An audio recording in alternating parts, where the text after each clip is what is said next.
We had a meeting with the President of the United States this morning, so I was detained along with the rest of the committee. Hopefully they'll be coming in shortly as the meeting is ongoing. I couldn't get out of there. But now the Subcommittee on Defense will come to order. Today the subcommittee will convene for an open oversight hearing to receive testimony on the National Guard and Reserve Forces. Pleased to be joined by General Stephen Nordhaus, Chief of the National Guard Bureau, Lieutenant General Robert Harter, Chief of the Army Reserve, Vice Admiral Nancy Lacore, Chief of Navy Reserve, Lieutenant General Leonard Anderson, Commander of the Marine Corps Reserve, and Lieutenant General John Healy, Chief of the Air Force Reserve. Warm welcome to all of you, and thank you for years of distinguished service. The men and women of the National Guard and Reserve Forces wear the uniform not only in times of war, but in times of peace, recovery, and crisis. The Guard and Reserve are not simply backup forces. They are citizen soldiers who are neighbors, co-workers, constituents who stand ready to serve at a moment's notice. They fight overseas, but they also fight wildfires in California, and I can attest to that, and respond to hurricanes and natural disasters throughout our country. And the National Guard serves with our partners around the world through the state partnership programs to build critical capabilities for our allies, as we saw in Ukraine. Most importantly, they have also been on the front lines protecting our border to ensure the flow of deadly fentanyl is stopped. What makes these service members unique is not just their versatility, but their dual commitment. They balance civilian careers and military obligations with extraordinary professionalism. But that balance is not without a cost. That's why we must ensure that the Guard and Reserve receive the same level of equipment, modernization, and training resources as their active duty counterparts. That will require smart, sustained investment. This committee has long supported the Guard and Reserves throughout the National Guard and Reserve equipment account, including $850 million in fiscal year 2025. I'm interested in hearing from you what more can be done through that account to ensure that you can continue your great work. I also look forward to hearing from all of the witnesses on how we're thinking about innovation, taking calculated risk, and retaining talent to address growing career areas such as AI and cyber. What additional resources could Congress look at providing to our organizations to make them more successful? Lastly, I look forward to hearing your thoughts on specific areas that equipment and modernization efforts would apply to your organization. Where do you see current gaps that are preventing the Guard and Reserve from being able to train and integrate with active duty forces? So with that, I now recognize the distinguished ranking member, Ms. McCollum, for her opening remarks. Thank you, Mr. Chair. Mr. Chair, I stated to our people testifying this morning that I will be leaving to go Interior, which you and I both served on. Right after my opening statement, Mr. Case will be here in my stead, and I hope to be back. So good morning again to each and every one of you. Thank you for appearing before the committee. Thank you for your patience. As the chair said, you all play a pivotal role in the safety and security of our nation. And I want to not only thank you, but for each one of the service personnel under your charge for their dedication to our country and protecting the goals, objectives, the ideals of our Constitution. As I have said in our previous meetings, fiscal year 2026 budget process is off to a very rough start. I think it's gone beyond rough. I think we're in more than rough shape now with the delays that we know are coming on knowing what the numbers are going to be. And this is because there's only 4 months left at the end of FY 2025. And all of that still hasn't been finalized yet. So this committee really doesn't know what foundation we are building on to get a budget done as the chair's been asking us to do in June. The skinny budget this year has been released, and there's rumors the full budget might not be released until June, and we were told yesterday soon. Well, soon is not soon enough. We have not been able to discuss in any detail the budget priorities. So specifically, it is disappointing that we'll be unable to discuss each of your priorities and programmatic details for FY26 at a time when some programs are facing long delays and others are facing setbacks. So I hope each and every one of you will reach out to the chair and the members of this committee as soon as the details are released to share your priorities for the coming year. Our National Guard and Reserve components are called upon to support a variety of missions, including humanitarian missions, overseas operations, to increase support to the southwest border, and the Guard in particular, the state partnerships, one in which the chair and I were just at with other members of this committee in Lithuania. And state partnerships, we were with regular, quote unquote, the regular traditional troops, but they were talking about how important the state partnerships were to them. So given the announcement that the number of troops deployed to the southern border mission will dramatically increase, I'd like to better understand how it will impact each one of your units and how it will also impact the pace and schedule of other deployments and exercises. I'd also like to understand how this mission may be affecting our troops' morale, readiness, and retention efforts. It would also be helpful if each of you would share the impacts of the continuing resolution and the current pace of operations for each of your services, including training. And with the announcement of the Secretary of the Army, there will be a force structure change and equipment modifications. I would really like to hear from the Army, Guard, and Reserve how this might impact troops and the units and the equipment under your command. And finally, it would be helpful to understand the impacts of the civilian workforce. You already do a lot on a shoestring, and these cuts could, and I believe, will further your ability to execute your missions with the success that you deserve to have. In serving our country, on top of managing a civilian job, in many cases supporting a family, this is one of the highest forms of service our citizens, soldiers do. They are truly putting their country above themselves. So I thank you all for your efforts today to give us the best information you have, although I fear it will lack the substance and information we need to do our budgeting. I look forward to a productive dialogue today. I yield back. I thank the gentlelady. We'll now begin with witness testimony. Without objection, your full written testimony will be placed in the record. Please try to keep your remarks to 5 minutes or less. General Nordhaus, we'll begin with you for a brief summary of your remarks. General, you recognize. Thank you, Chairman Calvert, Ranking Member McCollum, and distinguished members of the subcommittee. Thank you for the opportunity to testify on behalf of 433,000 National Guardsmen and their families. Our National Guard is combat ready, cost-effective, experienced, and dual role, both state and federal, like no other force. As a primary combat reserve of the Army and the Air Force, the National Guard delivers unparalleled operational capacity with strategic depth.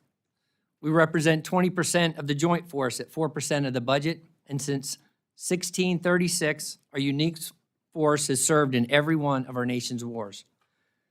The National Guard's mission triad, Homeland, Warfight, and Partnerships, aligns perfectly with the President's vision of peace through strength and the Secretary of Defense's priorities and restore the warrior ethos, rebuild our military, and reestablish deterrence.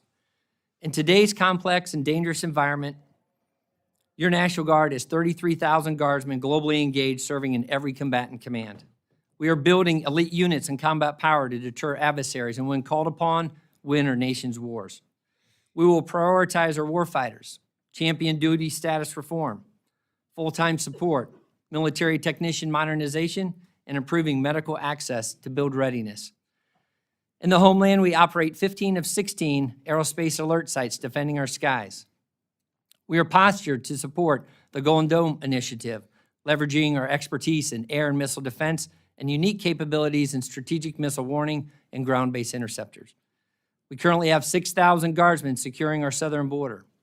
Additionally, our counter-drug program disrupted $13 billion in illegal narcotics just last year. And in disaster response, the National Guard responded to 6 hurricanes and 62,000 wildfires, supporting our communities, saving countless lives. To sustain this ability, investments in foundational readiness accounts such as flying hours, facility sustainment, restoration and modernization, weapon system sustainment, and base operating support are critical to rebuilding our military. As a warfighting force, the National Guard provides 40% of the Army and 30% of the Air Force's operational forces. Our combat readiness was demonstrated on April 13th, 2024, when D.C. National Guard forces neutralized enemy drones and missile defense in defense of Israel, supported by Tennessee National Guard. This operation earned 11 Distinguished Flying Crosses. To continue to be interoperable, deployable, and integrated with the Joint Force, we must recapitalize concurrently with our service into advanced platforms of helicopters, infantry squad vehicles, fighters, tankers, and cyber. These modernization efforts will help advance our warfighting capabilities, deter adversaries, and maximize the return on investment for our Joint Force and our taxpayers. And on partnerships, across nearly every zip code and 60% of the nations worldwide, we build trust, partner capacity, and resilience that strengthens national security. Locally, we collaborate with first responders across 2,500 communities. Federally, we work with interagency partners countering drug trafficking and defeating cyber threats. And globally, our state partnership program with 115 partner nations conducted over 1,000 engagements in 2024. The National Guard's local to global partnerships ensures we are stronger together and stronger tomorrow. The National Guard is ready, lethal, and postured to ensure peace through strength and deliver decisive victory if needed. Your continued support will transform at speed, will deliver an incredible value to America. Your National Guard is always ready and always there. Thank you. Thank you. General Harter, you're recognized. Good morning, Chairman Calvert, Congressman Case, and distinguished members of the subcommittee. On behalf of the more than 180,000 soldiers and civilians and their family members that make up your Army Reserve, it is an honor for me to be here today, along with my wingman, Command Sergeant Major Greg Betty. Simply put, your Army Reserve exists for one purpose: to deliver combat-ready soldiers and formations at time of need in support of the nation. First and foremost, I want to thank you for your support, continued support of our warrior citizens. NGRIA specifically makes a tremendous difference for the Army Reserve as we look to keep pace with modernization efforts. We are thankful for the $131 million appropriated this year. NGRIA drives combat readiness for our formations, and our combat readiness is critical. During a recent mobilization tabletop exercise, Army planners highlighted that 99% of all Army bulk fuel transportation support resides in the United States Army Reserve. 99%. We are not a strategic formation. We are an operational force by design and necessity. We are the enabling force for the joint fight. To that end, nearly 9,000 Army Reserve soldiers are currently deployed globally across all combatant commands, including over 700 soldiers supporting operations on our southern border. Our challenges have been relatively consistent over the last several years, with our largest problem areas being inadequate manning, aging facilities that don't support our training requirements, and poor equipment readiness. We are working hard to help ourselves. Regarding manning, we are working with the Army, they recruit for us, to increase accessions and hold recruiters to account. We are driving on retention, implementing health and holistic fitness programs across our footprint, and revising processes for more deliberate and improved career management for our part-time TPU force.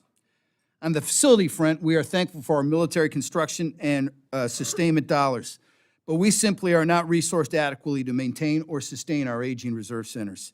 As a result, we are relooking our stationing model with a focus on investing our precious facility dollars in locations that support recruiting, retention, and allow for readiness-producing training. Finally, maintaining our equipment is hard. Nearly 80% of our equipment is stored at equipment concentration sites located across the country. These sites are funded to just 50% of our full-time mechanic requirement. To offset this challenge, we've initiated a pilot program to store and maintain critical fleets at forward locations in Europe and in the Pacific. And we've remissioned our internal support maintenance companies to conduct their annual training at our centralized sites, turning wrenches, fixing our equipment, and improving readiness. There are three areas that I would ask for your continued support. First, continued support of our reserve pay accounts, RPA, despite our end strength challenges. We are aggressively managing our people and seeing increased participation rates at our battle assemblies. RPA makes a difference. Continued support of NGRIA. NGRIA allows us to procure modernized equipment that drives lethality. We only receive about 1% of the Army's procurement budget, so NGRIA has an outsized impact on our ability to procure modernized equipment. Over the past 3 years, we've purchased 2,300 mission command systems, significantly improving our formation's ability to communicate effectively on the battlefield. Finally, we need consistent and predictable funding. Army Reserve soldiers balance civilian careers with military commitments, and continuing resolutions force us to delay, curtail, or cancel training events. Predictability is essential for our soldiers, their family members, and their civilian employers. So I ask for your continued support. Again, thank you for the opportunity to be here, and I look forward to answering your questions. Thank you, General. Admiral Lacore, you're recognized. Good morning, Chairman Calvert, Congressman Case, and distinguished members of the subcommittee. For 110 years, the Navy Reserve has provided strategic depth for the fleet to deter aggression and, when required, to prevail in combat.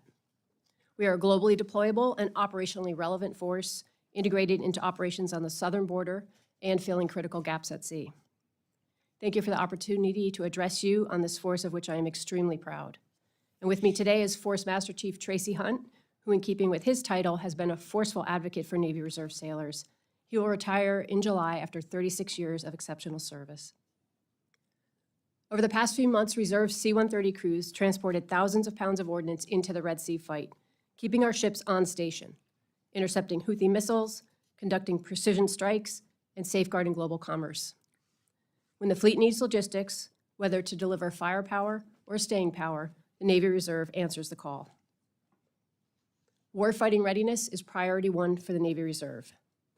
As such, every drill weekend, annual training, exercise, and training dollar is focused on generating warfighting readiness. It's an all-hands effort underwritten by our sailors, civilians, and their families. In April, the Navy Reserve officially met our authorized end strength for the first time since 2020, result of an exceptional recruiting effort combined with high retention. Today, 15,000 of our nearly 58,000 reservists are on active duty orders, serving in every AOR. We deliver half the Navy's intelligence and expeditionary combat capability. And our Reserve Logistics Support Wing, flying the C-40 and C-130, operates 24/7, 365 in Indo-PACOM, EUCOM, and CENTCOM. We are investing in our warfighters because they are our strategic advantage. They bring tactical expertise and civilian experience that adds unique value to our force and expands the Navy's capacity. We deliver the training, resources, and quality of life initiatives that enable reserve sailors to maintain their warfighting readiness, and we're doing it with a clear focus, to deliver a force that's ready on day one.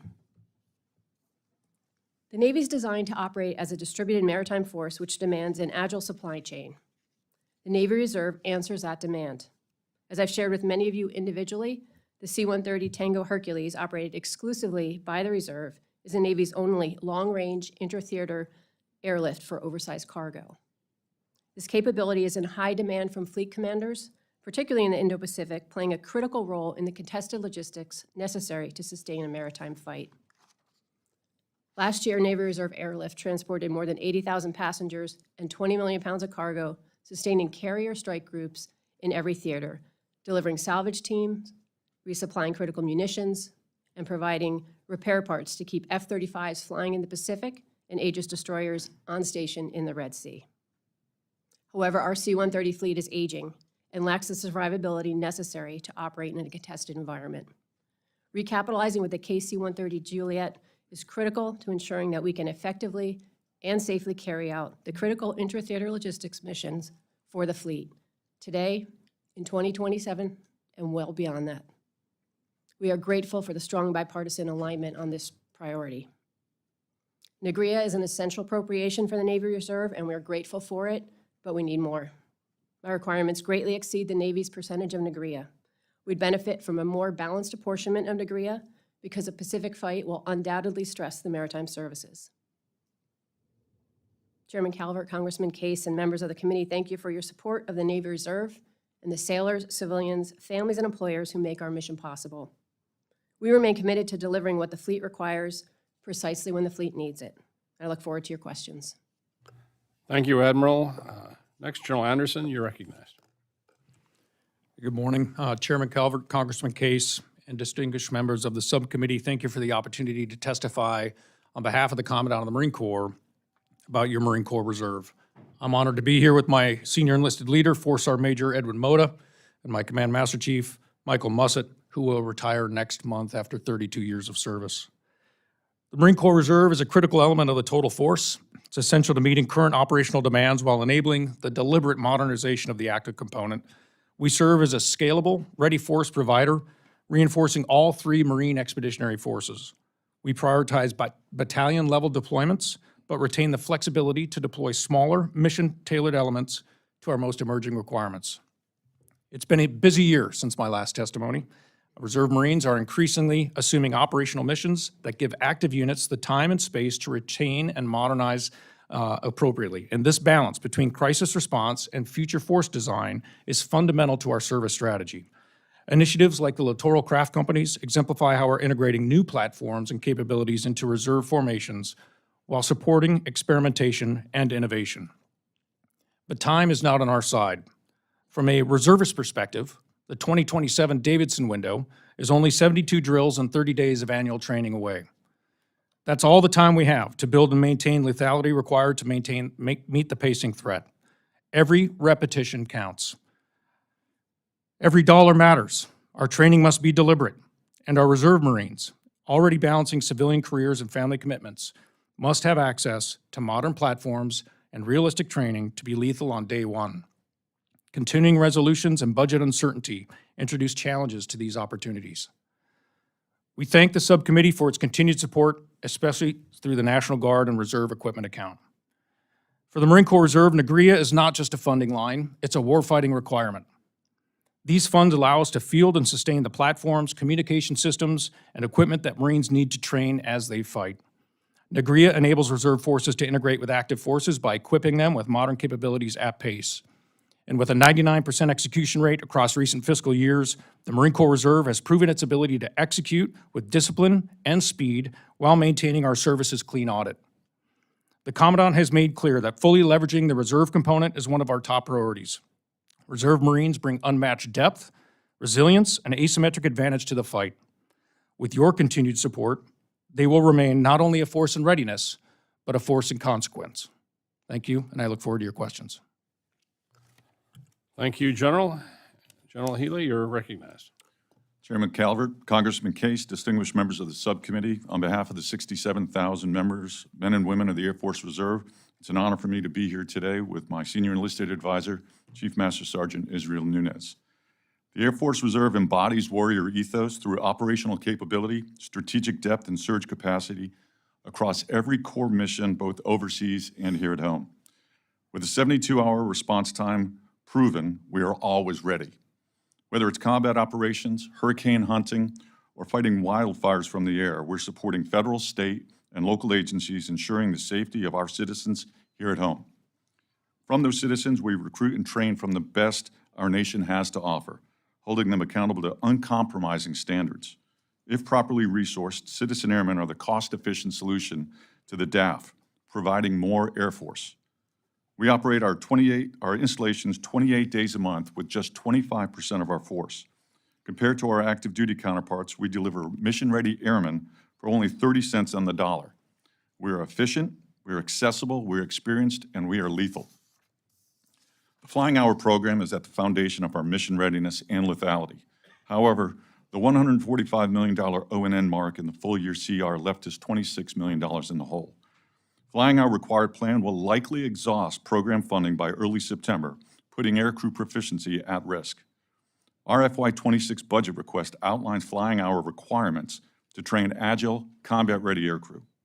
The best operators need the best equipment, though, so thank you for the $132 million in NGREA this year, but our readiness still remains at risk.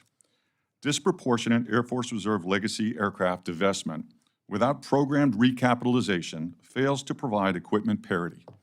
By 2030, our CAF portfolio will decrease from a 20-year average of 9% to just 3%. This represents a 44% loss in operational surge capacity, sidelining the world's most experienced Title X fighters. Concurrent and proportional fielding provides significant return on investment through affiliation and retention, but that's not happening.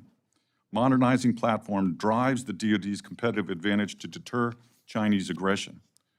Strong international relationships underpin deterrence. In the past year, we've established the Reserve Allies and Partners Program, RAP, to formalize international partnerships and conducted 28 bilateral engagements with 19 partner nations.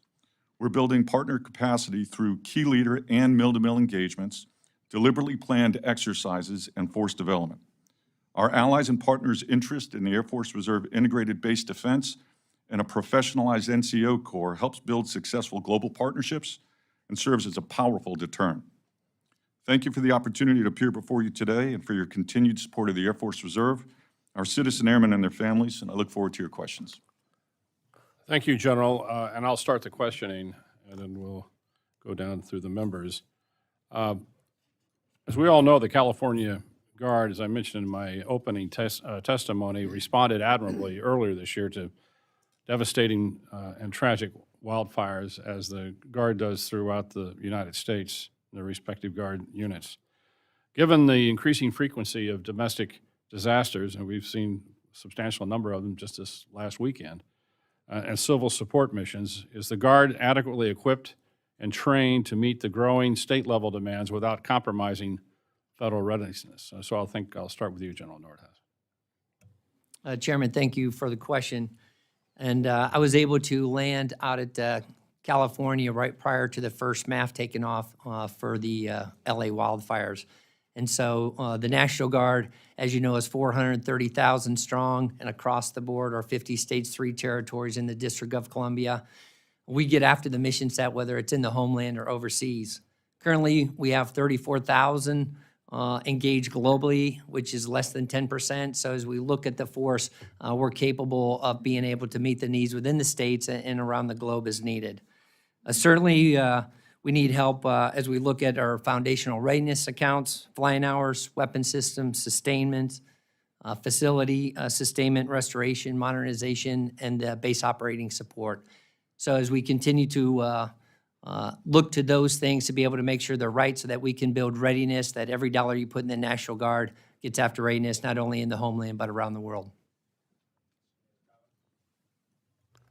Just with regard to the wildfire fights too, I mean, it's a unified effort between the Guard and the Reserve. Our 302nd Airlift Wing also, actually out of sequence, so out of the normal training cycle, participated in getting rid of those LA wildfires. So great team effort on behalf of both the Reserve and the Guard, sir.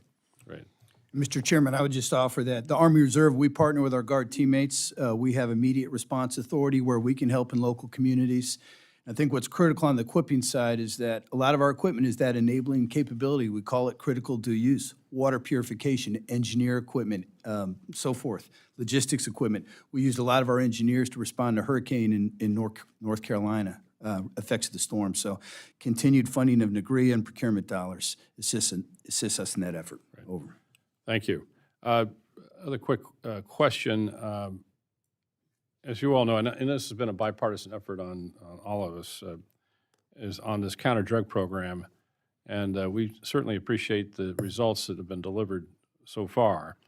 Congress provided $295 million to the Guard counter-drug program for fiscal year 2025 to provide funding for training and operations, and also provided an additional $26 million for the National Guard counter-drug school program, provide necessary education to support combating and these drug trafficking efforts. General Nordhaus, how can the National Guard best utilize these resources to address this fentanyl crisis, as we're obviously it is terrible, killing hundreds of thousands of Americans? Mr. Chairman, thank you for highlighting this incredible situation that we have to make sure we're laser focused on all the time. And I want to thank Congress for all the funds that go into counter-drug. Each year, the counter-drug program is across the states, and they build those counter-drug programs to use every dollar to get after helping local law enforcement and others take drugs off the street. As I mentioned in my opening statement, last year, $13 billion was credited with some help from the National Guard in taking that off the street. And I can only imagine how many lives that saved and families that were able to not have fentanyl or another drug hurt them. 67,000 local law enforcement agents were also trained through the 5 counter-drug schools through the funding that the counter-drug program. We can never take our eye off the ball. We have to keep getting better each year. We do lessons learned. We continue to take those lessons learned and push those out across the 54. And then each year we're looking at where the dynamics are changing and where drugs are being pushed from one maybe one state to another state, or there's more pressure, and then we move that money to make sure that we get the right resources to the right place at the right time. Thank you. Any other comments? Mr. Case? Thank you, Mr. Chair. And to each of you, thank you for your service and for that of the hundreds of thousands that you represent. I want to focus on what Ranking Member McCollum said in her opening statement. She said, quote unquote, that the fiscal year 2026 budget process is off to a very rough start, and it could get a lot rougher as we look out over the budget horizon. As she said, there are rumors that we won't get a full budget until June. There's also the concern that we would be required in this subcommittee and full committee to mark up before any effective oversight of the full budget. And there are even some concerns that some in the administration would prefer that the normal budget process not occur this year and move into another CR, which I think and hope we would all agree would be a disaster. And so from our perspective, we are in the discharge of our oversight responsibilities essentially having to shoot in the dark at oversight right now and do predictive oversight without knowing exactly what we're overseeing. And so that forces us into trying to get the information from you that you're in the middle of deliberating inside the Department of Defense right now, and to understand what the issues are that you are facing with HCR, because as we stand here today, since we are in a full year CR, we are in a situation where essentially the information and the decisions that we're being asked to make right now are 2 years old. That's the last time we did effective oversight on a decision that was actually reflected in a full budget. So I'm just going to go right down the line here and ask each of you, what are the principal issues that you are dealing with right now in the budget that we can start to get a handle on before we have a full budget, before we have full information, and especially if we do not have the opportunity to provide full oversight before we have to make major decisions in this subcommittee. General Nordhaus, what is the biggest issue you're facing today? Congressman, first I'd like to thank Congress for adding some adds in the year-long CR with SPP and GRIA and our full-time manning to be able to use those in FY25. Certainly on the readiness accounts, the foundation, it's every part of readiness. So every dollar you put in that we can put a mechanic out on the flight line to be able to get helicopters or the machines that we operate to get after readiness is critical. Weapon system sustainment as well on parts, those dollars matter. So whatever we can do to increase that capability along those lines. And then on the modernization, as we talk about fighters and tankers and cyber, those are all critical as we go into the future along with what we're doing with the Army. And then lastly, for our warfighters, there are things that we can do in the future, whether it's duty status reform, full-time support, or mil-tech modernization that can have a big impact as we go forward into the next year. Thanks, Thank you. Congressman. Admiral Lacore, biggest budget issues you're facing right now? Thank you. Sir, Congressman, I think the biggest issue for us related to people is the predictability and being able to get reservists on orders. It impacts not just morale, but it impacts readiness. When we're not able, they can't commit to their civilian employer, and they take time off from their civilian employer, and then we can't come through with the orders. So that is a big one as far as the people go. As far as equipment, we're very grateful for the ads we've gotten in 24 and 25 for the C-130, because as you heard, the C-130 is our #1 equipment priority. And we are behind glide slope for that recapitalization effort. So Okay, those are our thank biggest you. impacts. I'm sorry I'm doing this fast, but I need to get through all of you. General Harter. Yes, sir. Biggest issue really two, the reserve pay accounts. So that runs across our formation as far as getting our soldiers' orders cut, getting them to training exercises. We have some big training exercises coming up. We're looking at how do we manage that. And then it gets to Class 9 repair parts for our equipment, because that's all budgeted for, and how do we order that? So those are the two biggest issues, followed closely by military construction and sustainment of our facilities. That's where we're looking close. General Hanson. Yes, thank you, sir. I echo the thanks on including degree in this year's CR. That was certainly beneficial. But for us, we had to reduce our re-enlistment incentives for the remainder of this fiscal year as a #1 impact. And then I think second, as we lose our operational funds, not only for the reserve component, but on the active component in the Marine Corps, our exercises are minimized, which gives us less time to train with our active component forces like we're going to do when we're in the first island chain. Thank you. And General Healy. Sir, echoing much of what's been already said, the predictability and stability of being able to pay our participants is one of the biggest factors. With the O&M accounts, as I mentioned in my opening statement, we're going to be $26 million short of flying out our flying hours this year. So we're working, trying to figure that out. In addition, quarterly authority during a CR doesn't work well with weapon system sustainment when you've got large ticket items like $62 million to put a B-52 into periodic depot maintenance. So those continue to be challenges as we go forward. Thank you very much. And let me concur with Mr. Case. None of us like CRs, and so obviously we're looking toward the administration to get us numbers as quickly as possible. Any advice that you can give to folks, that would be appreciated. Mr. Diaz-Balart. Thank you very much, Mr. Chairman. This has been helpful. And to echo what the chairman said, we hate CRs. They're devastating. Let me first start by to General Healy, Homestead Air Force Base. You know it well. We have state-sponsored terrorism just 90 miles away from the United States. We have all of the humanitarian issues that continually arise in the hemisphere, and yet the airplanes there are, we have what, 28 Block 30s that my staff actually reminded me that they first rolled off a production line the same year that IBM unveiled its first laptop. And it's insane. And so is there a formalized plan for replacing those F-16s at Homestead Air Force Base? And if not, what do we need to do to try to kind of move that in the right direction, General? Well, sir, I appreciate the question, and Homestead has certainly got a place in my heart. We're going to plan on using that for our first deployable combat wing. The men and women of the 482nd Fighter Wing are leading the charge for the Air Force Reserve, getting after that. With regards to the plan, the current program record only has the F-16s, pre-blocks, as you mentioned, Block 30s, only funded through FY27. There is no program record beyond that to date.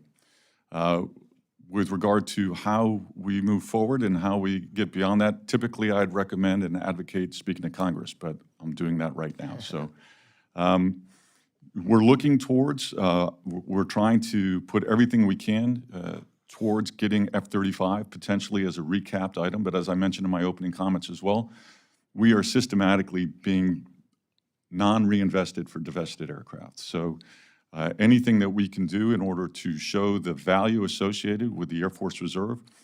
We manage our bases essentially, as I mentioned as well, we can do 20% of the capability of the Air Force right now for only 3% of the cost. We can manage these at a cheaper rate than the Air Force, sir. Yeah. And I'll follow up with you, Mr. Chairman, about that at a later date. Let me also just now throw the time that I have another question to all of you, and the issue is recruitment. And how are you all doing with recruitment? Is there something that we could be doing to assist in recruitment? And we've already heard about your kind of financial crunches, but what else could we do, and how are you doing in general? And whoever wants to, if you all want to kind of just briefly touch on that. So for a recruiting perspective from the Air Force Reserve, we put quite a lot of resources into it. And as a result, last year we met our recruiting goals and exceeded them. This year we're currently producing roughly 2.6 recruits per recruiter, which is actually the best in Air Force right now, exceeding the 1.9 per month that the active duty is doing. We fully expect that we're going to exceed our recruiting goal for this year. The challenge for us is the retention rate. We're about 1% under our retention rate, and that is going to get down to the wire with regards to whether or not we meet end strength. Yeah. Anybody else want to? Congressman, Yes, sir. thanks for the question. Our challenge in the Army Reserve is the active Army recruits for us. We're part of the United States Army Recruiting Enterprise, gets after it for us. We provided roughly 1,400 Army Reserve AGRs to support that effort. And while they're making big strides with Compo 1 recruiting, they've continued to miss our number. They're delivering about 70%. And what that equates to is we're currently short about 9,500 privates. And what I tell folks is that's equal to about 60 truck companies. And so we're working on our bonus program, and we're working closely with USAREC in getting the branding out. It's a wicked hard problem to recruit for the Army Reserve, but again, we're working with our Army teammates to get after that. Thank you. Yes, sir. Congressman, the National Guard continues to see historic levels of recruiting and retention. The Army National Guard, when I came into the job 7 months ago, was was focused on getting to 325,000. We're at 328,000 guardsmen. On the Air National Guard side, we're at 105,000, which is our funded strength, and we're going to continue to do well through the rest of the year, and our retention continues to be strong. A lot of those things deals with how we're getting after commands, the bonus criteria and payments that we're doing, Army recruiter, master trainers, and then also working to get our folks through MEPS as fast as we can. We're going to keep our foot on the accelerator because we want to keep and retain the best warfighters out there. Yes, please. Hey, thank you for this question. Navy Reserve hit end strength last month, and we anticipate being about 600 personnel above end strength, and that's the first time since 2020. And we attribute a lot of that to our recruiting effort by which we established a Navy Recruiting Reserve Command. So we own the prior service mission now. So we are responsible for recruiting folks off active duty. Great. Which has gone a long way. If the chairman will allow just a few more seconds. Yes. 10 seconds, thanks to the success of Marine recruiting. We've maintained our numbers even through COVID, as you know, and Marine Reserves are no different. We are 500 to 600 over our NDAA for this fiscal year. We're healthy, both in recruiting and retention, and part of that is due to the support from active duty recruiters. So where could we get help? Again, a CR affecting the budget for our recruiters has certainly hurt us this year. Yeah. And thank you, Chairman. On that subject, real quick, we just did a recent pay raise for E1s to E4s. Was that helpful? Good. Ms. Capter. Thank you, Mr. Chairman. Welcome. You are always welcome here on both sides of the aisle, and we are very proud of you, and we are proud of your service and those under your command, your service to our country and to liberty. I wanted to, all of us come from different parts of the country. The gentleman to my left, Hawaii, so that's Pacific, right? And the gentleman to my right, Texas. Well, I'm Great Lakes. And we each look at the world in a different way based on where we come from.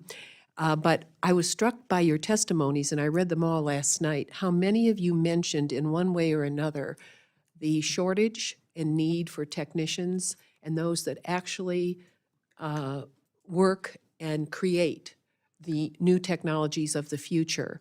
And General Nordhaus, when we spoke recently, I was struck by something you said related to the guard base in my region, the 180th Fighter Wing, you know well.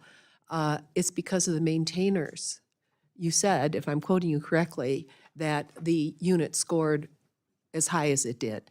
Is that a correct quote? Am I quoting you correctly on that? Yes, ma'am. I believe the National Guard has incredible maintainers because of the experience that they have, how they work together as a team. But yes, the 180th Fighter Wing certainly has incredible maintainers. Well, the reason that I say that is because I'm going to ask each of you, in terms of recruitment as well as the situation our country faces, we can't produce airplanes on time, we can't get our ships built on time. Each of you faces challenges within the units that you command. What programs do you have or could have that would better work with local assets, be they educational or otherwise, to help us create a stronger stream of people who build and maintain? There's a program called Starbase, some of you may be familiar with. I'm not saying that's a good program that the military has, but it's something that started. What other programs exist within the military that could be a better funnel to move people into these professions that are so desperately needed, both by the military and the private sector? We have a serious shortage of technicians and mechanically trained people. We see it in our region every day, even though we try. Is there anything any of you is aware of within your branch that might be expanded to help in this way? And I'm talking about younger people, perhaps 12, 13 to 18, that could link to local organizations. What within the military exists or could be expanded? Ma'am, if I could, locally near my headquarters in New Orleans, We have the New Orleans Military Maritime Academy. It is a 100% Marine Corps JROTC school in New Orleans with over 900 students that bring in and introduce the trades early on to get them interested in that. Because to your point, ma'am, they make that decision early on in high school, which route they might want to take. And even though they're not joining, they may not join the Marine Corps, they're interested in the maritime industry and the trades. Some of them go to the Coast Guard and other services as well. But that is a program, at least early on, that we've got in the Marine Corps. Ma'am, what, Who has the, excuse me, just 1 second, General. Who has the lead on that, in that area? Ma'am, the school it's a privately run school, but the Marine Corps JROTC, the Junior Reserve Officer Training Corps, it is funded by the Marine Corps, by the service. We provide uniforms, boots, all the basic things for the young students there at the school. Thank you. Yes, General. yes, ma'am. We use JROTC as well to navigate into that youth population and familiarize them with opportunities in the United States Army Reserve. I would tell you, just like in Toledo, though, in the Army Reserve, we have our private-public partnership program where we reach out into communities and we try to orient, youth that want to join to opportunities in the Army Reserve, specifically in the technician area. We're doing a hiring fair actually in Toledo in September where we'll illustrate, hey, here are some of the technician mechanic jobs we need. We're only funded to 50% of our requirement. We have a lot of shortages. You join the Army Reserve, become a great American soldier, we get you trained up. So we'll continue to drive on that. We'll follow up on that. Yes, General. Junior ROTC, just the same. That's run by the Active Duty Air Force Air Education and Training Command. And then it gets down to the individual bases that we're at for community outreach within their, any programs that they have in the local community, ma'am. Thank you. Congresswoman Capter, one thing I did in a previous job down at Conner 1st Air Force was Civil Air Patrol. And so that's another thing that Civil Air Patrol goes across from the Air Force. And then, as you know, our guardsmen and from each of the reserve component here, we work out in the community. So I think it's about getting the word out across the board about what we do and how we do it, and then continue to recruit and retain the best and the brightest. Thank you. Thank the gentlelady. Mr. Womack. Thank you, Mr. Chairman, and to the generals, Admiral, thank you for being here today. One of my favorite topics, the reserve components. And it's no surprise that when issues regarding the Guard and Reserve come up in this subcommittee, that a lot of heads look in my direction because of my experience down through the years with the National Guard. I want to ask General Nordhaus about the state partnership program. We have a lot of them scattered around the country. I think we have 18 now in the Indo-Pacific region. Arkansas just recently had a big exercise with Guatemala, and not terribly long ago. And I personally believe these SPP programs are just really important. And it's a two-way street. It's good for the state. It's also good for the host nation. What are your thoughts about expansion and what budget constraints could impact our ability, particularly as we look to the Indo-Pacific region? Congressman, thank you for the incredible question and the funding across the board. I want to thank Congress for state partnership funding. As we look to the future, right now we have 115 partners around the globe. 60% of the nations are partnered with a state partner. And last year we did 1,000 engagements at 1% of the theater security cooperation budget. Like you talked about, whether it's an Indo-PACOM, I just recently went out to Timor-Leste with Rhode Island. Their partnership's only 3 years old, and they're with the latest democracy on the planet in Timor-Leste, and that relationship was incredibly strong, and the president and the Minister of Defense all thanked me repeatedly for that incredible relationship. Then I met with Hawaii and Guam when I was over there, and also saw their incredible partnership with the Philippines. And so as we look to the future, every time we get asked to partner with another nation through the State Department and through the combatant commands, multiple states are asking to be that state partner. So I don't think we're short on the ability to add state partners out there, but we do need consistent funding as those partnerships grow. We need a little bit to kick it off each year to start those key leader engagements, and then the additional funding. And as you look at the funding for the state partnership program, the combatant commands, I hear them talk all the time about how incredibly important it is. And I think a a little bit of extra funding in there continues to just robust that program across the board for our national security. Are you still getting good comments, good reviews back from the host nation and from the units themselves? Absolutely, Congressman. Recently, I met with Norway in the Pentagon with Minnesota, and just over-the-top incredible relationship there. Sweden and New York came into town. That partnership's only 3 years old. I know Virginia and Finland, that partnership has kicked off since those two nations have joined NATO. And just over and over here, the robust coordination between our states. You know, our states have went to combat with their state partners. I know that in an upcoming JRTC operation, they're going to have a couple state partners actually train with them. So it's not only do we do mill to mill, but we do it globally, but it also goes mill to civ and then civ to civ. Another question, budget-related question. I've had some concerns about constraints on the budget and the impact it could have on our ability to get units to the combat training centers or to the exportable combat training centers. Is that a concern? Is this something that, I mean, I consider these combat center rotations to be very important to our readiness, and I would assume that you would agree that for the reserve component, it's no different. Congressman, certainly the CTC rotations that we do are critical to our readiness each year. And this year we're doing 2, and we're going to do 1 ex-CTC. And then while that contract is expiring, we're going to go to CRC, so they're combat readiness exercises. And they're going to be 15-day deployments where we're doing force-on-force and getting after large-scale combat employment operations. As I talked to Lieutenant General Stubbs, our Director of the Army National Guard, he thinks there's great opportunity here and that we're going to find a good training, and that'll make us more lethal and more ready for the warfight if we're called upon. Yeah, thank you. You referenced John Stubbs. For the benefit of my colleagues up here, a long, long time ago, when I was a battalion commander, John Stubbs was one of my lieutenants. And since that time, he has become the Adjutant General for the great state of Arkansas, and now the Director of the Army Guard. We're very, very proud of him, and I'm assuming you're getting your money's worth from his service. Absolutely, Congressman. Yeah, that doesn't surprise me. Yes, sir. I thank the gentleman. Mr. Cuellar.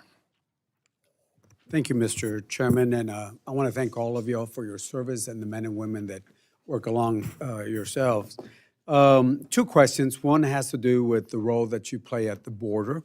I represent border areas, live there at the border. And then the other one has to do with the impact of the Army Transformational Initiative on the National Guard. I'll talk about the border. The National Guard has provided border security for many years, again, working with the Department of Homeland in a host of different missions. They've done that both in a federal and a state status, performing a number of duties that include detection, monitoring, logistics, and transportation, enhancing the work that CBP or Border Patrol does down there. And that is to impede the denial or deny the illegal crossings, situational awareness, and we certainly want to thank you. Now that the numbers have gone down, Border Patrol has pretty much, it's not the way they were strained. So I would ask you to, continue doing the work you're doing there, but to look at some of the basic work. For example, let's assume this is the Rio Grande. Right now, the roads of Border Patrol come in this way. They need more river roads so they can patrol the river, is one thing I would ask you to consider, number one. Number two, there is, unless if you're from the border, you're not familiar with the invasive carrizo cane that just grows very high on both sides of the border. But one of the things that we could do is to get rid of that carrizo cane, and we've added monies to get rid of that carrizo so Border Patrol can have a clear side of view. So since the numbers have gone down, I would ask you, besides the work you're doing, is talk to Border Patrol and talk to them about river roads and the eradication of carrizo cane. And I think that would be extremely helpful. Besides, keeping in mind that 1/3 of the cameras for Border Patrol are working, 2/3 of the cameras are not working. Think about that. 2/3 of the cameras are not working for Border Patrol. So those are some things that I think living on the border, I think will be very useful. And then the second question, General, I'd like to have a better understanding of the impact of the Army Transformational Initiative on the National Guard. As you know, the Army National Guard has 4 Apache battalions, including the 1st Attack Recon Battalion, 149 Aviation in the state of Texas. So there's more of us, a few of us from Texas, which currently is flying the D model Apaches that I understand are supposed to be divested. So what is the Army's plan for the Guard to ensure that we have a full fleet of current Apache helicopters? And what's the plan to sustain and upgrade the fleet? So those are my 2 questions. Congressman, thank you for the questions. As we work super close with Secretary Driscoll and General George on the Army side with Army Transformation Initiative, the Army National Guard is very synced in. And obviously, National Guard's 325,000, really 328,000 strong. And so as we look at going into the future, keeping that transformation and very synced with the Army is important. And that's been synced across the board. As we look at Army aviation, I see that continuing to go in a very good direction from the Apaches. As we look at the Echo models, we've transformed 2 of the 4. A third is in transformation right now, and then Texas will transform in the future to Echo models. And I see a strong future for the National Guard as we go through this transformation with the Army. Congressman, on the border, General Gio has that as the combatant commander. General Gio and I know each other well, and we work very closely. 1,500 of our guardsmen are in Title 10 that fall underneath him. So we will certainly pass these comments forward on to General Gio. And also I work with General Salzer, who's the Adjutant General for the state of Texas, and where we have about 4,400 guardsmen supporting Operation Lone Star in the state of Texas. And so I've been down to the border twice to see our troops down there and how they're getting after the mission to seal the border. Yeah, and when the numbers were high coming in from the border, Border Patrol needed help in logistics, transportation, and all that. The numbers have gone down tremendously. In fact, in the Laredo sector, a day we get maybe 30, maybe 40 individuals. And so across the board, the numbers are gone. So the logistics, the intelligence, and all that is very important. But I would ask you, again, everybody looks at the shiny objects. It's the basic things that should be done at the border that will have long-term effects. The river roads, imagine the river right here. The roads run this way, not this way. And the Carrizo cane, they grow almost as high as this, ceiling.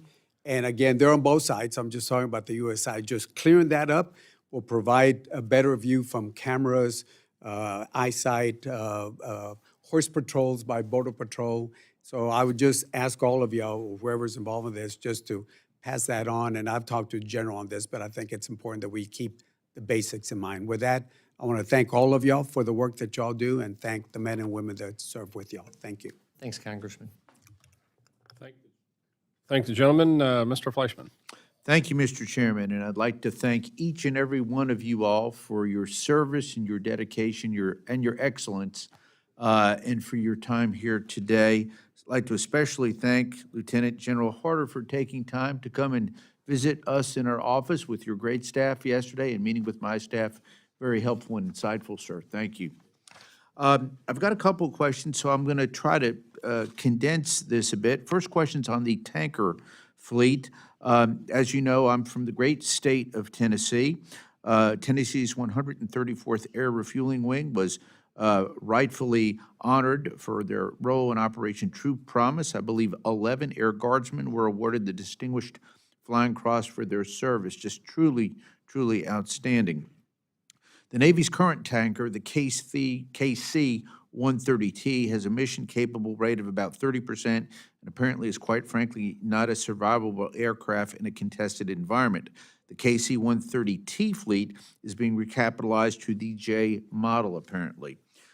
My question for the Navy and Air National Guard, can you share with this committee your role in logistics sustainment and provide your assessment of our current tanker capacity to sustain protracted conflict in the Pacific? And a follow-up question, the KC-130J and the KC-46 complement each other's roles. Is there a target number between the Air National Guard and the Navy Reserve that would be sufficient to fulfill our projective logistics demands?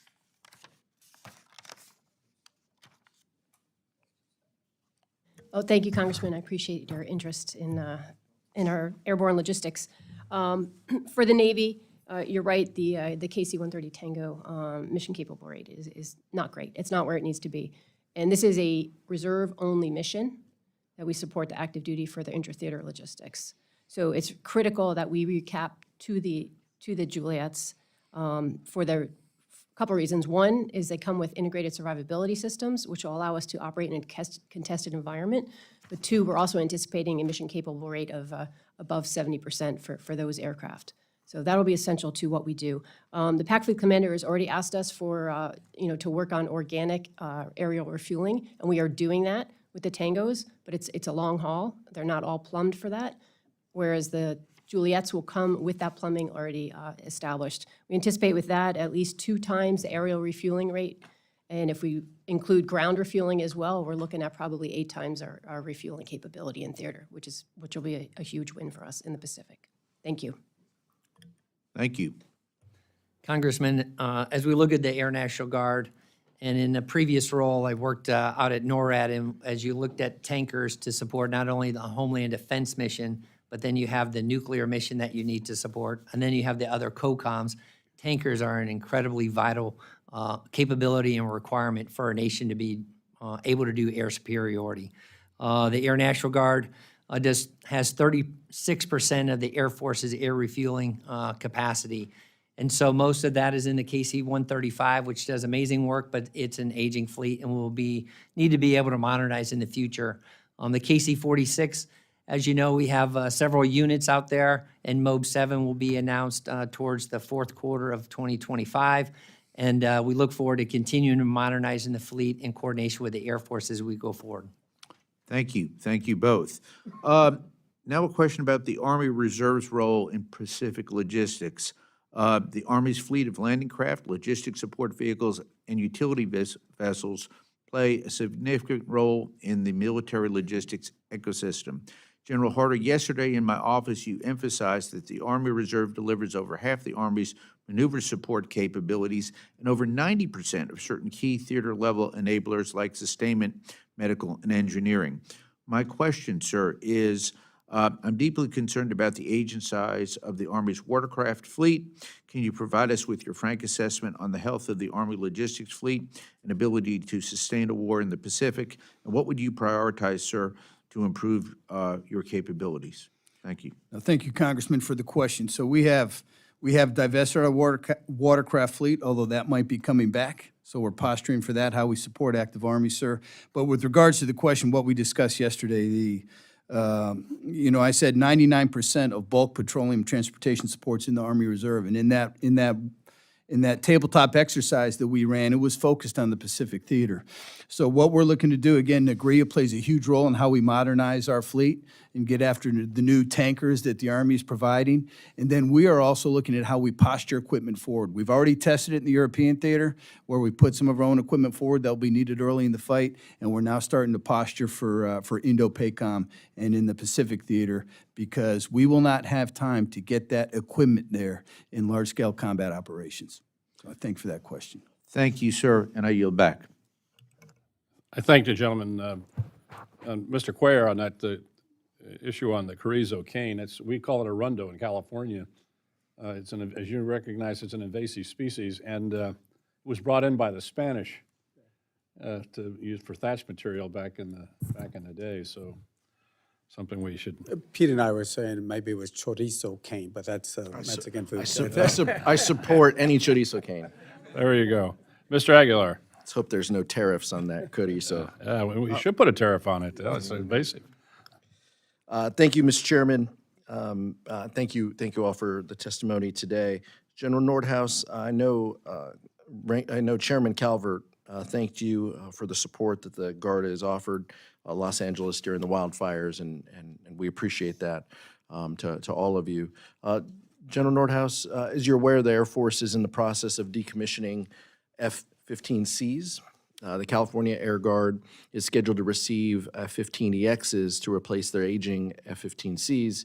I'm concerned about recent announcements that appear to direct some of the F-15EX aircraft to Selfridge over Fresno and New Orleans.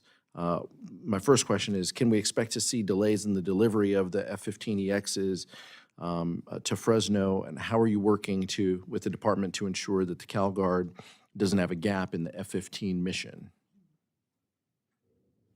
Congressman, thanks for the question. And in a previous role as the Kona 1st Air Force Commander, I understand the mission set very well and what Fresno does for Northcom in that mission space set. Incredible unit out there. I recently was out in Portland and had the opportunity to fly in an F-15EX, so it's a great aircraft that will come into the Air Force, and the Air National Guard is bringing that on board. We also work very closely with the Air Force as we continue to modernize the force, and we appreciate the additional F-15EXs coming into the Air National Guard. We're working very closely with the Air National Guard. General Pierak, our acting director of the Air National Guard, working very close hand in hand with not only the Air Force but the Air Force Reserve about what bed down for fighters looks like in that future. As we look to the F-15EX and the C model transition there, they're working that very closely so there's no gaps or seams, and they're trying to mitigate any impacts. Will there also be, with the training courses for the A-10 pilots transitioning, could the A-10 to F-15EX transition cause some manning shortfalls across the F-15 enterprise? Well, Congressman, I would say this, transitioning from an A-10 to an F-15C, it will be a longer training program, and so that will have to be planned and really thought out very, very well. Going from an F-15C to an F-15EX, like I'm seeing up in Portland, is a very quick transition. And so the pilots up there, was very impressed by them. They have 36 pilots at Portland, 22 of them are instructor pilots. So I know the vast capability and experience, and that will help make transitions from F-15C to F-15EX go very quickly. Are you passing any concerns, up the chain? I mean, I hear what you're saying, but clearly with the change in Selfridge, this could be a problem. I mean, some of these transition from the A-10, it'll have a longer education gap, training gap there, and the potential for the gap with the EXs to Fresno. I mean, you're conveying any concerns you may have. I'm not saying that you have any, but any concerns you have are being conveyed when it comes to timeliness. Certainly, all the bases are talking to the Air National Guard Readiness Center, and they're passing that information up to the director of the Air National Guard, and we're working with the Air Force as we look to the future, understanding each of those pieces, and then you also have the production of the F-15EXs coming off the line, and so we want to understand what that looks like in the future, and then we'll take that into consideration and minimize any gaps or seams so that we keep warfighters flying healthy aircraft to get after, deterring our adversaries.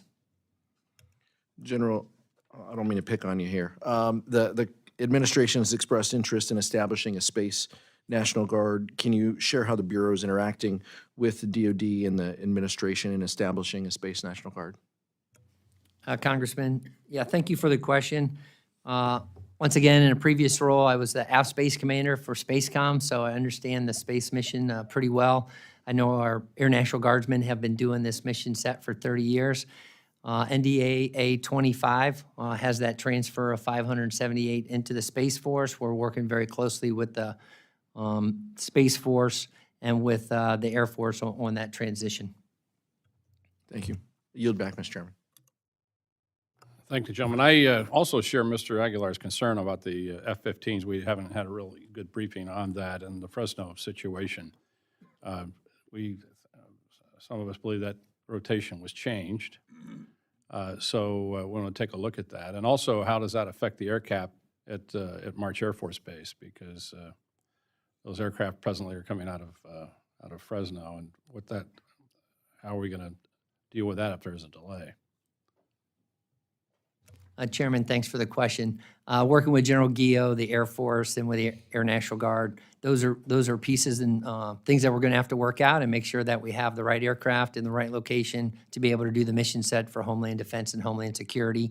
And I'm very confident that we'll work out solutions in the future, Chairman. I look forward to working with you on that. Thanks, Chairman. Mr. Rogers. Thank you, Mr. Chairman. Welcome, ladies and gentlemen, to the subcommittee. Let me focus my time on the Army National Guard securing funding for the Gray Eagle drones.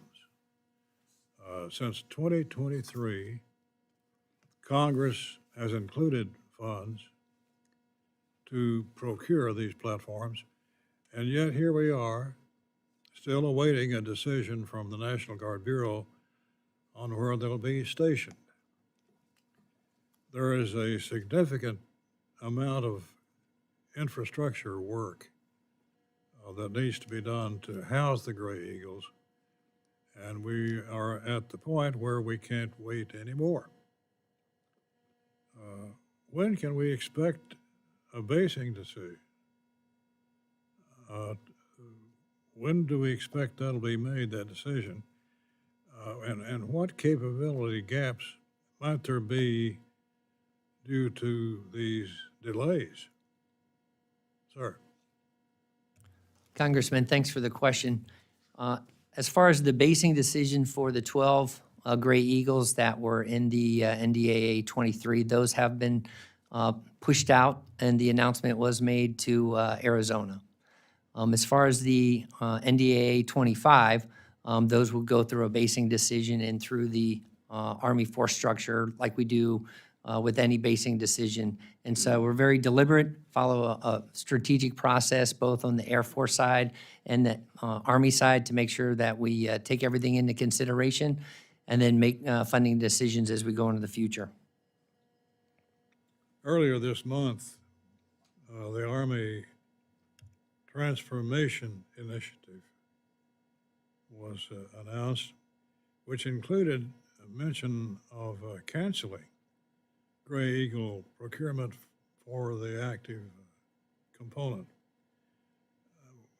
Tell us about the importance of the Gray Eagle drones for the National Guard. How might the Army Transformation Initiative affect your plans for Gray Eagle drones in the Guard? Congressman, as we look at the Army has 18 divisions, 8 of those divisions are in the Army National Guard. And currently, as we look to have UAS capability in those divisions in the future, we're looking to bed down and work with the Army on that. So the first one was Arizona as we look at the Gray Eagle. And that will get bedded down over the next, 26, 27, as we take that into the force. And we look forward to learning from that and bringing UASs into the Army National Guard and working with the Army on the future of UASs and the other divisions as we go forward. Well, we'll be keeping an eye on it. Thank you, Congressman. Quickly, let me ask you about deteriorated facilities. You all would probably agree with me in saying that our facilities within the Guard and Reserve are old, deteriorated, lack the modernized infrastructure to support emerging missions such as cyber operations and domestic responses. In Kentucky, the National Guard has been vital in the emergency response to natural disasters. As we speak, the Guard is on active duty in my home county in Kentucky due to heavy tornadoes Friday night. So they serve a very important mission. Despite their indescribable value, there are multiple facilities in my district which are all but obsolete. And yet it seems nearly impossible for National Guard and Reserve units to get the funds necessary to make these much-needed improvements. What is the current backlog of deferred maintenance for National Guard and Reserve facilities, and what percentage of Guard and Reserve facilities fail to meet modern standards? Congressman, on the National Guard, we have 2,200 armories around 2,000 locations. The average age of our armories are about 48 years old. So every dollar that comes in to get after facility sustainment, restoration, modernization is critical to the National Guard for our readiness and to be able to go forward. As far as the exact rates, I'll have to take those for the record and get those back to you, sir. Well, my time has expired. Thank you, Mr. Chairman. I thank the gentleman, and also share the gentleman's concern regarding the Gray Eagle or the MQ-9. It's been a very effective platform, both for ISR and for combat purposes over the years. I haven't met a combatant command around the world who doesn't want more of them. So it's interesting that the higher up we go the ladder, it seems that the less support, but when you get to the combat areas, they all want them. They all want them badly. So with that, Ms. Lee. Thank you, Mr. Chairman. Thank you all for being here and for your service and leading soldiers in our country. And I wanted to turn to General Healy. In your statement, you touched upon this, that the Air Force Reserve pre-block F-16s at Nellis serving the 706 Aggressor Squadron are being divested. It's not clear what is filling the void at this time. And so can you tell me what the plan is to fill the adversary air requirement at Nellis Air Force Base? And can you also touch on the impact that divestments like this has on the reserve mission, on your ability for the reserve to provide the depth, capacity, and capability? Well, thanks very much, Matt, for the opportunity to answer the question. That's accurate. The 706 is scheduled for divestment. We will be divesting the 19 aircraft pre-block F-16s between October and December of this year. And there is no program of record to replace that right now. So any options available to the Air Force are going to be year of execution funding to either have civilian contract air pick that up at, I would expect, a higher cost, between $12 and $18 million more a year to manage it than our current cost structure for our F-16s there. There's also opportunities that we might be able to use additional aircraft participating using the ranges there to act as aggressors as well. With regard to the impact to it, it's going to be about 88 people that are ops and maintenance folks currently working on the F-16 program that are going to be reprogrammed back into the Air Force Reserve coffers, so to speak, where we have holes. We do have mission for most of them, whether it be CCA and bringing CCAs along, or the RQ-170 programs that are still within that same Nevada area. But ultimately, what we're going to be losing too is, with the reduction of those, is about a 40% loss of instructor pilots that are currently providing adversary air for the fighting force in order to get them ready and trained to go. Okay, thank you. I wanted to turn to General Harter. I had the pleasure of visiting our soldiers at the Dunaway Army Reserve Center earlier this year. And while I was there, it was highlighted that an issue impacting recruitment is tuition parity within the National Guard. It's my understanding that 33 states offer this for guardsmen, but there's no commensurate program for reserves. And so can you speak to the disparity and the impact this has on your recruitment? Yes, Congresswoman, thanks for that question. It was great having General Katulitz got out there, so I appreciate you coming out and visit our Army Reserve soldiers. So recruiting for the Army Reserve is hard, I acknowledge that, right? Many young men and women who walk into a recruitment center are looking to either go active duty, and if they do want to go part-time, the benefits that our National Guard teammates offer are incredible.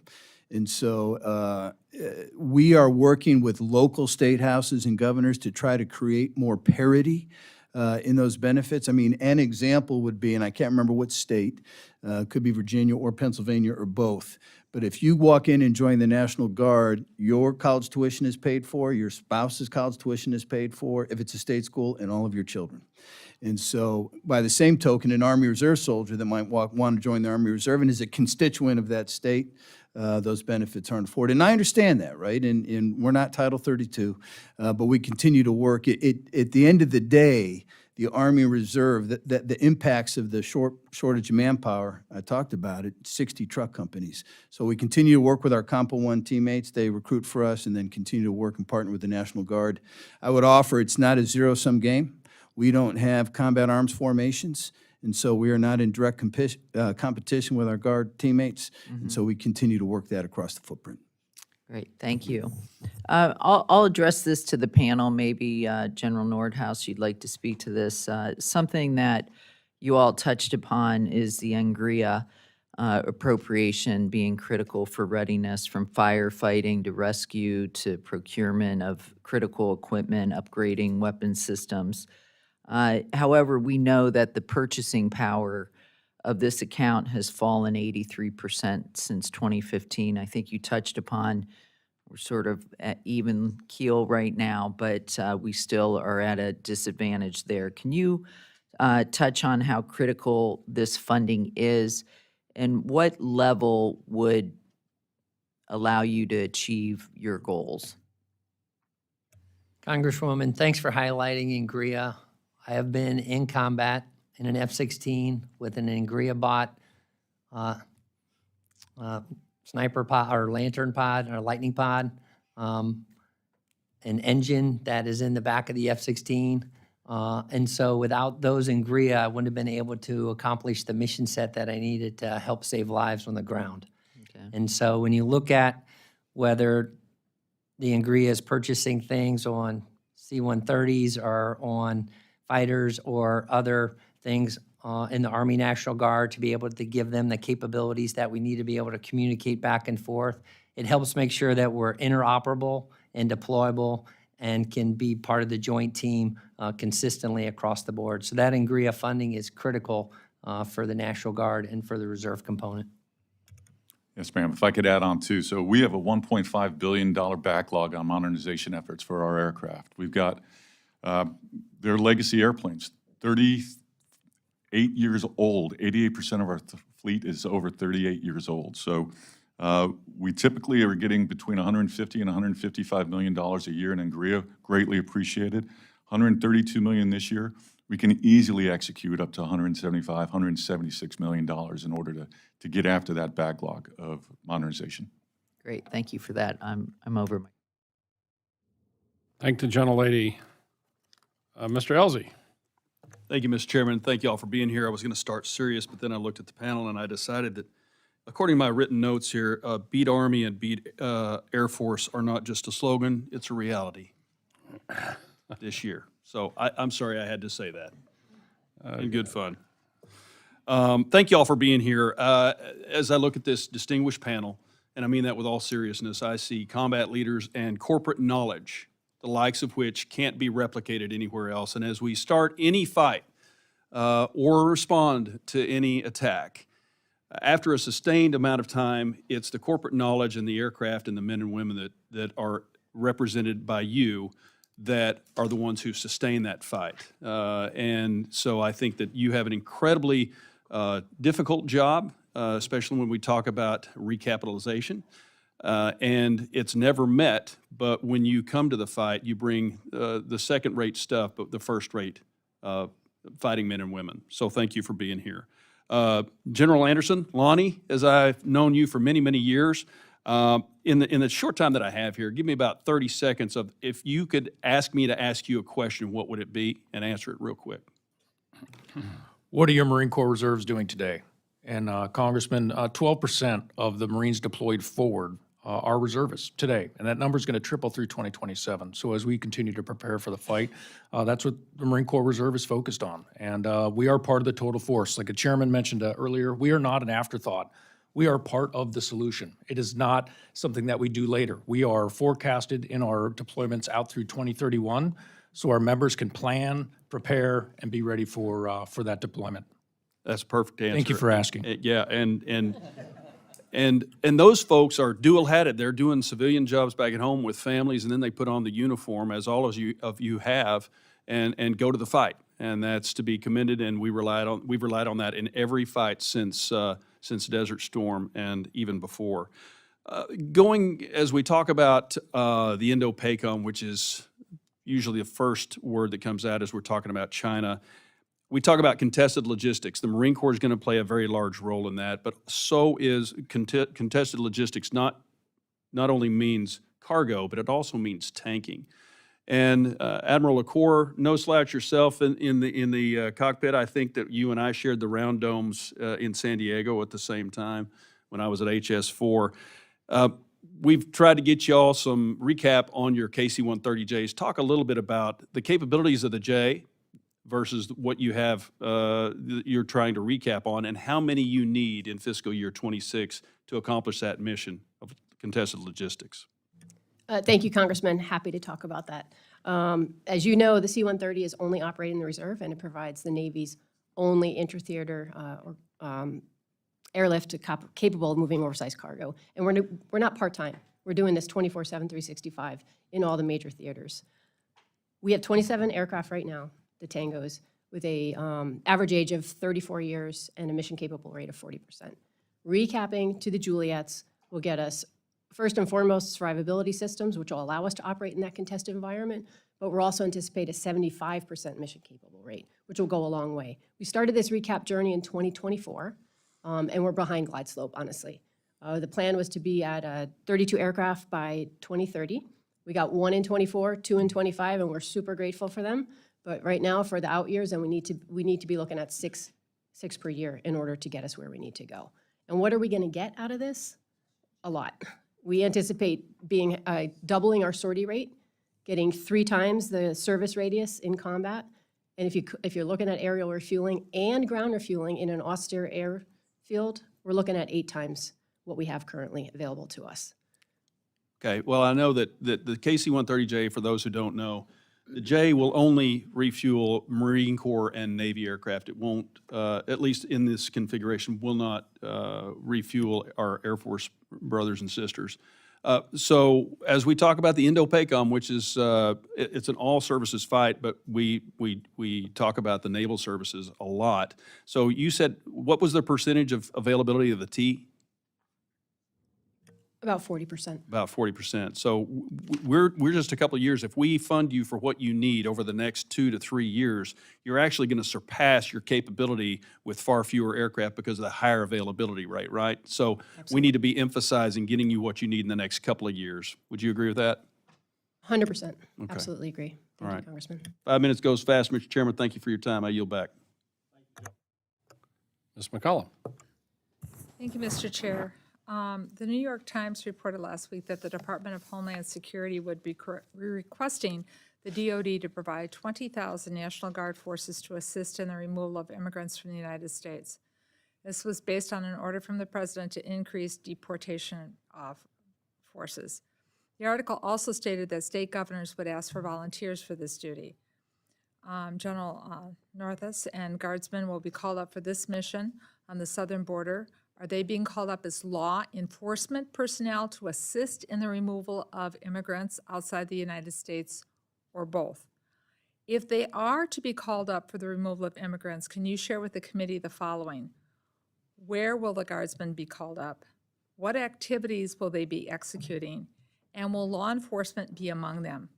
So the question becomes, having been a state representative, under what legal authority will the Guardsmen be utilized? Because some of the Guardsmen will have been maybe law enforcement, sheriff's officers, and others, and they would have some rest authority in certain circumstances. So can you explain how you see law enforcement personnel being used, just folks that maybe don't serve in law enforcement in a regular capacity in their civilian job, and people who are law enforcement in their civilian job, if they will be given different duties or different duties expected of them? Congresswoman, thank you for the question. I do know that The Department of Defense has received a request for assistance. It is just initial into the building and is being staffed. Don't have specific details or how the department will execute on that request for assistance at this time.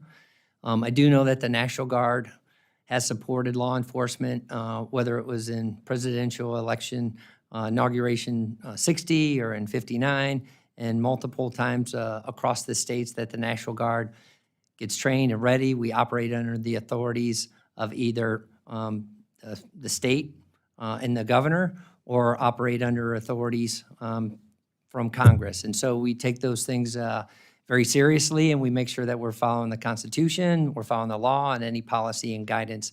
And then that our guardsmen receive the training and we're put on missions that they know exactly what they need to do, when they need to do it, and how they need to do it. And so we'll be focused on that going forward.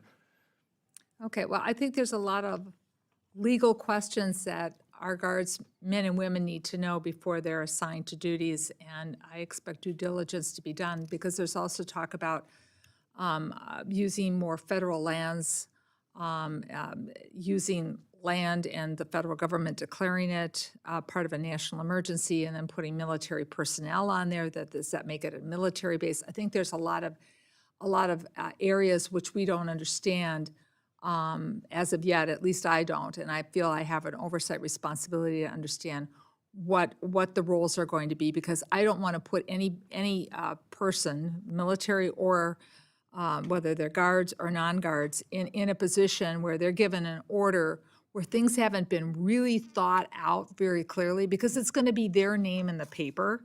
It's going to be their unit in the paper.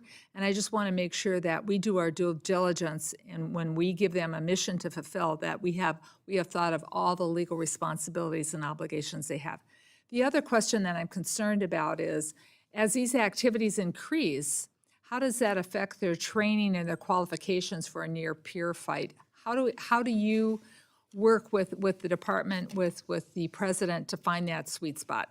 And that's my only question that I have, Mr. Chair. Congresswoman, thank you. As we talk about the National Guard being 433,000 strong, and currently 34,000, just over 33,500 today around the globe. And so that's less than 10%. And as we see, when hurricanes, wildfires, things hit a state, we're able to use emergency management assistant compacts and be able to go to wherever's needed to provide that support in the state. Also, while we're training for the wartime fight. And so from your National Guard, we're always ready, always there. We're making sure that we're using every dollar that Congress gives us to maximize that training and readiness, so that we can answer the call when called upon. I thank the gentlelady. Mr. Cole was unable to attend today, but his statement will be placed in the record, and he wanted to emphasize his support for the Guard and Reserve over the years and his continued support. Thank you. I appreciate everyone here for coming out. I apologize again for starting late. And with that, we are adjourned. Thank you.